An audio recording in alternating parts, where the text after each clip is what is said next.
is truly a sign of God to me more than anything that's probably happened in my life. I've never told this story. I went in front of the parole board to talk about getting a pardon earlier this year. And I haven't spoke about it because I don't want to jinx it. You know what I'm saying? And I didn't know who all was coming to speak on my behalf. And what a day it was for me that day, because everybody who walked in was somebody from my past. Miss Hockett was there, the lady who ran the juvenile for the last 30 years. When I was a juvenile there, she remembered me. I've known her my whole life, and she came in to say great things about me. And then Jim Todd walked in. That was awesome. And then former lawyers, sheriffs, my sheriff, Darren Hall, the same sheriff that was at the jail, that's still the sheriff here now. That was the sheriff when I was in Davidson County Jail, came and spoke on my behalf.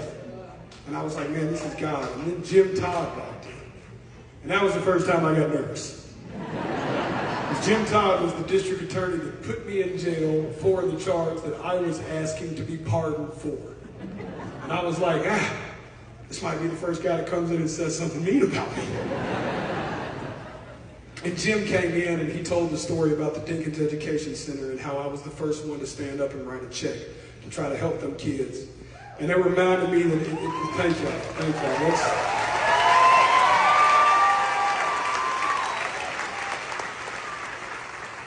But that just showed me how far that God can bring you, not just on my end. This isn't even about what God did for me in this situation. Let's talk about how God took the prosecuting attorney and said, you know what, I want to help kids instead of put them in jail now.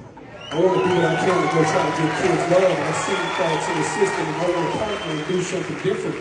What does that say about that judge? You know, that's where God really did the work in my heart. You know what I mean?